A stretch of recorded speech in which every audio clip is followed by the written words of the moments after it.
just at the beginning of his life. He knows that God breathes the breath of life into him every single day. To see what he goes through, man, and still say, praise God, though, Daddy. You know, here I am worrying about a light bill that's due tomorrow. And he's like, God will take care of us, you know.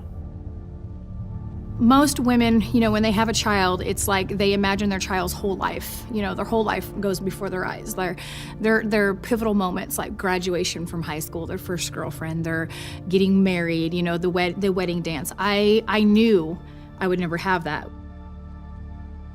Here you've got this little guy with this disease that he's been in pain since the day he took his very first breath, and he never complains. I've never heard that kid complain.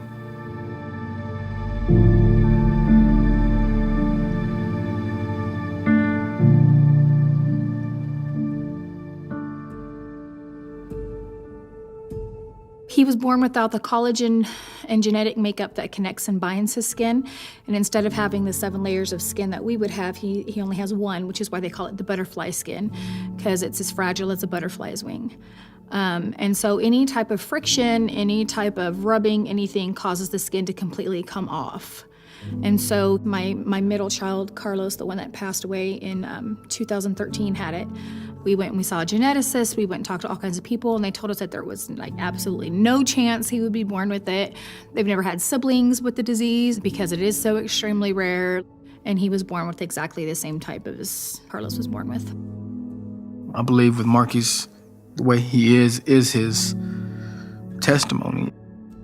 I think God sent him here to show the people what faith looks like. Okay, you're complaining, and some of your complaints are legit. They're understandable.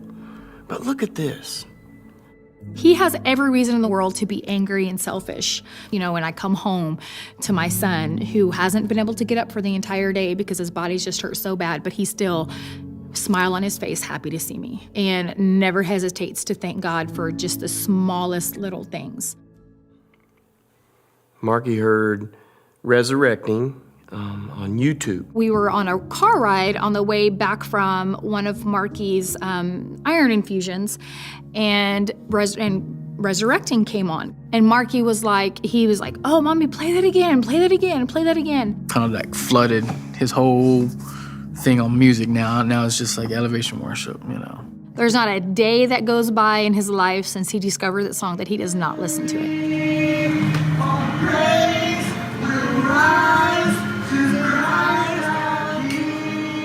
Before he goes into surgery, when they're wheeling him into the operating room, he always wants worship music. What are you listening to? What's that? Why do you listen to that before all of your stuff? It's my favorite song. Mm-hmm.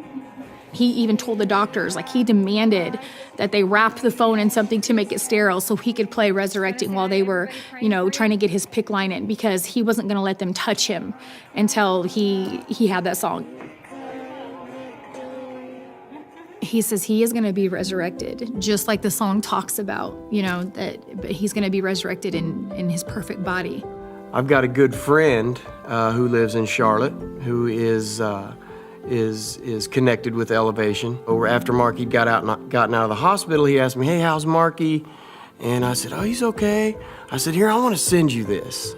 So I sent him the link with Marky singing Resurrecting. He texted me back and he said, man, he said, I'm blown away.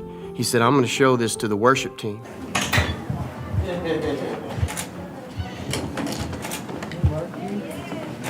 Let's go in the cafe. Water. They're in here. They're waiting on you, buddy. Hi, sis. Hi, sweetheart. Shall we practice?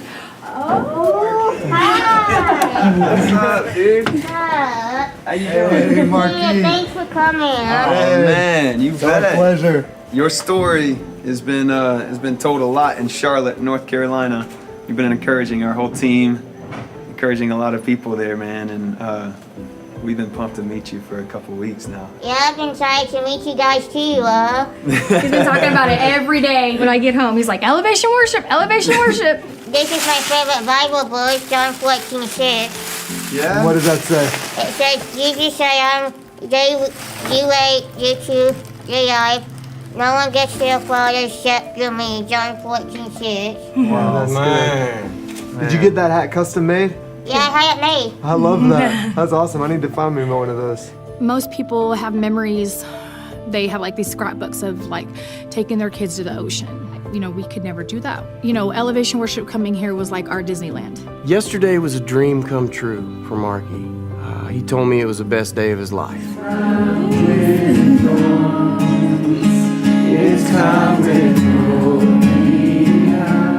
He watches that video on YouTube over and over and over and over. Probably 1 million of the how many ever million views on that YouTube is Marky.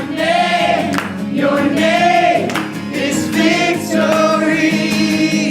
All praise will rise to Christ our King. By your Spirit I will rise from the ashes of defeat. The resurrected King is resurrected.